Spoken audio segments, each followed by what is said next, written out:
ओम नमः शिवाय। शिव महापुराण विंध्येश्वर संहिता। इस अध्याय में हम भगवान शिव जी के नाम जप तथा भस्म धारण की महिमा एवं विधि अध्ययन करेंगे। त्रिपुंड के अंदर कौन कौन से देवताओं का निवास होता है एवं हमारे शरीर में जब हम चंदन, त्रिपुंड अथवा भस्म लगाते हैं तो कौन से देवताओं का स्मरण किया जाना चाहिए, इसका हम प्रतिपादन इस अध्याय में अध्ययन करेंगे। ऋषि बोले, हे महाभाग व्यास शिष्य सूत जी, आपको नमस्कार है। अब आप उस उत्तम भस्म महात्म्यम का वर्णन कीजिए जो अति विशिष्ट है। भस्म की महिमा, रुद्राक्ष की महिमा तथा भगवान शिव के नाम की महिमा, इन तीनों का प्रसन्नतापूर्वक वर्णन कीजिए, हमारे हृदय को आनंद दीजिए। सूत जी ने कहा, महर्षियों, आपने बहुत उत्तम बात पूछी है। यह समस्त लोगों के हित का विषय है। जो लोग भगवान शिव की उपासना करते हैं वे धन्य हैं, कृतार्थ हैं। उनका देह धारण सफल है तथा उनके समस्त कुल का उद्धार हो गया है। जिनके मुख में भगवान शिव का नाम है, जो अपने मुख से सदा शिव शिव शिव शंभो इत्यादि नामों का उच्चारण करते रहते हैं, पाप उनका स्पर्श नहीं कर सकते। जैसे लकड़ी से बने अंगारे को छूने का साहस कोई नहीं करता। हे श्री शिव, आपको नमस्कार है। श्री शिवाय नमस्तुभ्यम। ऐसी बात जब मुंह से निकलती है तब वह समस्त पापों का विनाश करने वाला पावन तीर्थ बन जाता है। जो मनुष्य प्रसन्नतापूर्वक उस व्यक्ति का दर्शन करता है उसे निश्चय ही तीर्थ जाने का फल प्राप्त होता है। शिव का नाम, शिव जी की भस्म एवं रुद्राक्ष, यह तीनों त्रिवेणी के समान पुण्यमय माने गए हैं। जहाँ ये तीनों शुभतर वस्तुएं सर्वदा रहती हैं, उसके दर्शन मात्र मनुष्य त्रिवेणी का फल पा लेता है। भगवान शिव का नाम गंगा है, विभूति यमुना स्वरूप मानी गई है और रुद्राक्ष को सरस्वती स्वरूप कहा गया है। इन तीनों को संयुक्त रूप से धारण करने वाला त्रिवेणी के समान पाप नाश करने वाला होता है। उसके संपूर्ण पाप नष्ट हो जाते हैं। इन तीनों की महिमा को सदलक्षण भगवान शिव के सिवा कौन जान सकता है। इस ब्रह्मांड में जो कुछ भी है वह सब केवल महेश्वर ही जानते हैं। विप्रगण, मैं अपनी श्रद्धा के अनुसार, भक्ति के अनुसार संक्षेप में भगवान नाम की महिमा का वर्णन करता हूँ। तुम सब लोग प्रेम पूर्वक सुनो। यह नाम महात्म्यम समस्त पापों को हर लेने वाला सर्वोत्तम साधन है। शिव, इस नाम रूपी दावानल से महान पाप रूपी पर्वत अनायास जलकर भस्म हो जाता है। यह सत्य है, इसमें कुछ संशय नहीं। हे शौनक जी, पाप मूलक जो नाना प्रकार के दुख हैं वह एकमात्र भगवान शिव के नाम से ही नष्ट होने वाले हैं। दूसरे साधनों से संपूर्ण यत्न करने पर भी वह पूर्णतः नष्ट नहीं होते।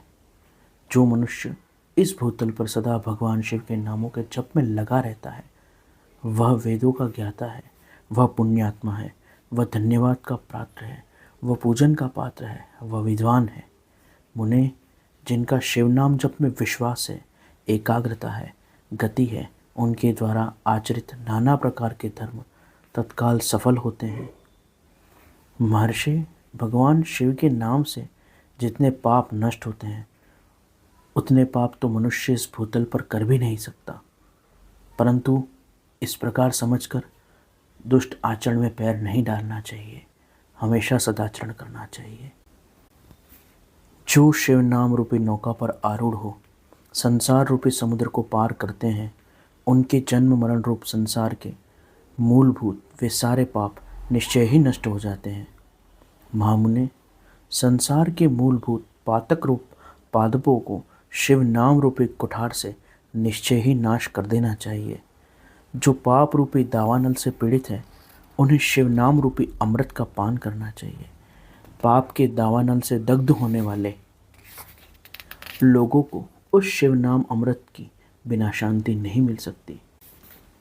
जो शिव नाम रूपी सुधा की वृष्टिजनित धारा में गोते लगा रहे हैं वे संसार रूपी दावानल के बीच खड़े होने पर कदापि शोक के भागी नहीं होते।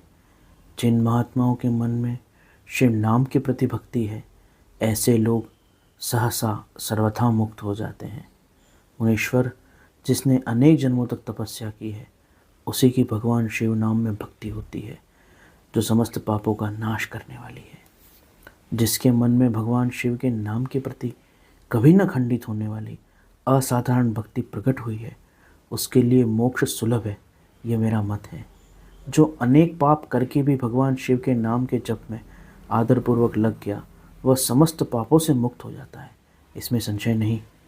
जैसे वन में दावानल से दग्ध हुए वृक्ष भस्म हो जाते हैं, उसी प्रकार शिव नाम रूपी दावानल से दग्ध होकर उस समय तक के सारे पाप नष्ट हो जाते हैं। शौनक जी, जिसके अंग में नित्य भस्म लगाने से पवित्र हो गए हैं तथा जो शिव नाम का आदर करके जप करता है, वह घोर संसार सागर को पार कर ही लेता है। संपूर्ण वेद का अवलोकन करके पूर्व के महर्षियों ने भी यही निश्चय किया है कि भगवान शिव के नाम का जप संसार को पार करने के लिए सर्वोत्तम उपाय है। हे मुनीश्वरों, अधिक कहने से क्या लाभ। शिव नाम की सर्व पाप हरे महात्म्यों का एक ही बात में वर्णन करता हूँ। भगवान शंकर के नाम में पाप हरण की जितनी शक्ति है, उतने पातक मनुष्य कभी नहीं कर सकता। मुने, पूर्व काल में महापापी राजा इंद्रधुम्न शिव नाम के प्रभाव से ही सद्गति को प्राप्त हुआ था। इसी तरह पूर्व काल में एक ब्राह्मण युवती जो बहुत पाप कर चुकी थी, वह भी शिव नाम के प्रभाव से उत्तम गति को प्राप्त हुई। द्विजवरों, इस प्रकार मैंने तुमसे भगवान के नाम का उत्तम महात्म्य वर्णन किया। अब तुम भस्म का महात्म्य सुनो, जो समस्त पावन वस्तुओं को भी पावन करने वाला है। इस प्रकार शिव महापुराण विंध्येश्वर संहिता अध्याय 23 यहाँ पर संपूर्ण हुआ। अध्याय 24 अगले अंक में। ओम नमः शिवाय।